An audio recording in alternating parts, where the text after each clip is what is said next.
Our next question comes from a listener in Forest, Virginia, who writes, I have a question about John chapter 2, where Jesus is attending a wedding and turns the water into wine. Was the wine alcoholic? Now, the word that's translated wine can mean grape juice, for that matter. It can mean a syrup. It can also mean what we would call, I guess, preserves today, grape preserves. It can mean anything like that. And it is known today that Israel took these grapes and made them into grape juice. And if Welsh could make grape juice, they could make grape juice.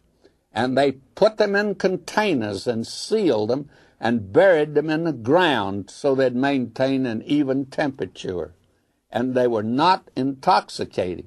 Now, the reason that Israel had to do that was because in the offerings and in the Passover, there was a drink offering, and there was also, at the Passover, there had to be unleavened bread.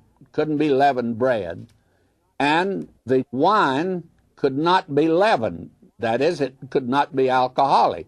It had to be a juice, or you'd have a real inconsistency with unleavened bread and leavened drink, and both were unleavened. And the word that's used there, we think of wine in just one context, and that is alcoholic.